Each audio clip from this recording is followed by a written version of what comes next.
it is, y'all? It's your boy Chevy 254, man. In front of last time we was fooling with the C10 with my boy Cortez over here. We had ran into some issues. So, being that they were very small issues, I'm finna go ahead and try to knock them out and get them solved. And like I said, move back on to the Caprice. So focus, man. Number one issue that we was having, like the fans wasn't cutting on. We thought it was in the tune. I dug a little deeper, and this is what I found. Hey, I be looking good. I be gripping brain, nigga. I be gripping wood. Okay. Hey. My Chevy. I'm gripping in my Chevy.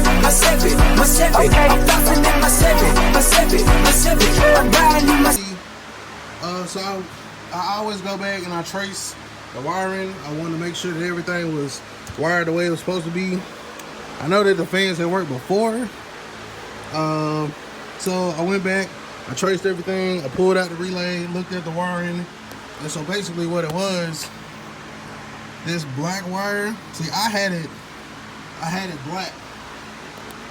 See you got blue on that side and the black on that side. That blue is actually the negative from the PCM, that black should be hot. But because it's black, of course you're gonna ground it. So that's what happened. Being it was black, as anybody would have, it was a black wire.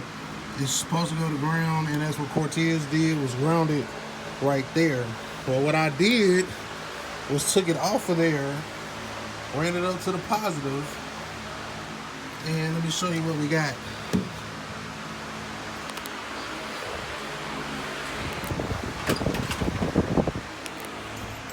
So yeah, with the truck already on. All right, we go on fan.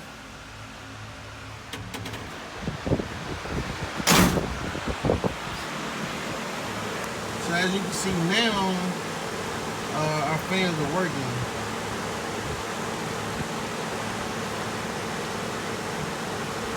So that was just a little mishap. You know what I'm saying? I was like, I know the damn fans was working before. And so you gotta make sure that relay is wired correctly for that. So that was an easy fix. Like I said, it was no fault of Cortez's. If anything, it was on me. But I mean, most times I only work on my own stuff. So I had it black, but then when you jump in between project, you know what I'm saying, you forget exactly what's going on. So that black wire that was actually coming off of there need to be hot. So that's all the fan issue, and we're good to go with that. Next, O2 sensors. Alright, what's up, y'all? It's your boy Chevy 254, man. And I just had to flex my hack game for y'all right quick.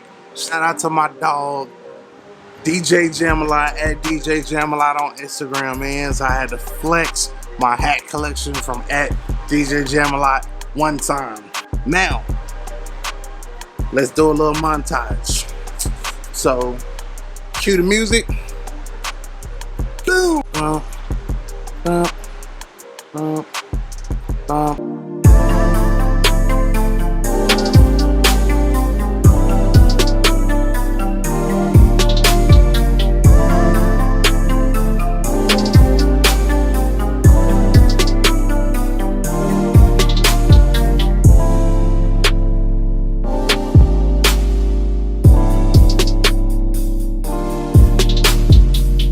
So the following message has been brought to you by Chevy 254, man. Make sure y'all go holler at that boy DJ Jamalot on Instagram.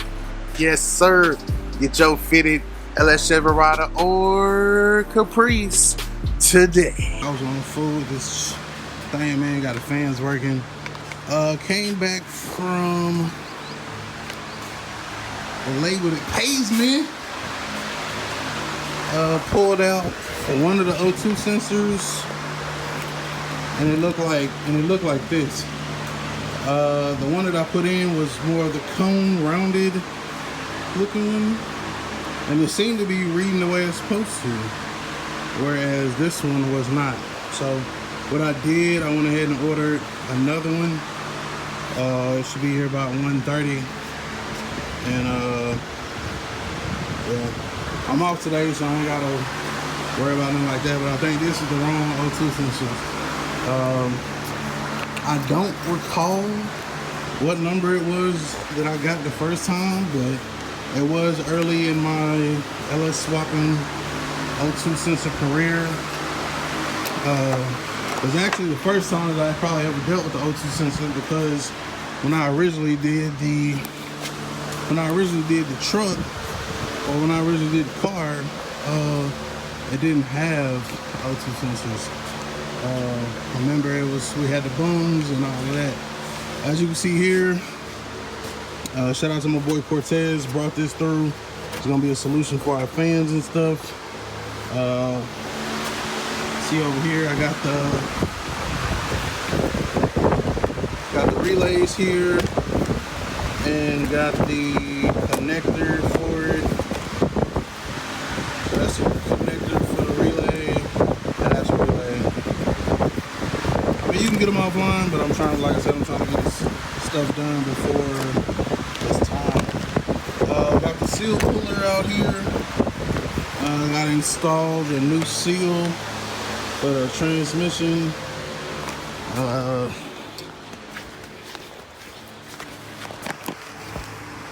I just pulled the old one out. Yeah. I just pulled the old one out, and I'm finna get this new one up in there, but I figured I'd show it to you while I had it out. I wasn't gonna record, but I was like, you know what? Let me go on and record. So let me get this put back together, and then we're gonna move on to the fans. Cortez should be back over a little bit later with that, and then I should be going to get that O2 sensor for the passenger side on the truck. So a lot of progress may get made today, people. We'll see. So drive shaft back up. New seal is in. It's looking promising. We'll find out here in the near future how that's gonna go. I want to say that was pretty much it for like up under the car. Like that was the biggest thing. Had a leak. Definitely don't want to be losing the reload on transmission fluid and mess up the transmission. It's already a 406E and prone to failure. So yeah. So we got our cooler done. Got those lines. Got that seal on the back. So the connection on the starter, it kind of came. It was loose, giving us some issues. Kind of shook loose from out the start. So we got that tightened up the way it needs to be. Also draining the oil. Doing the oil change. If y'all remember in the beginning, we were having a lot of starting issues, fueling issues, etc., etc. And I mean, this oil, the oil smells like gas. I guess because, that mixture and everything was off.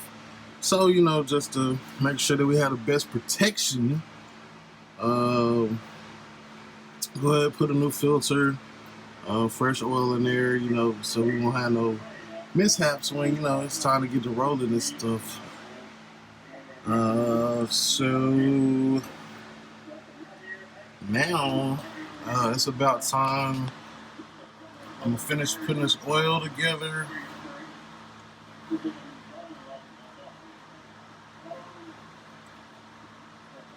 I finished changing this oil, and then I'm going to go get that other O2 sensor we were talking about.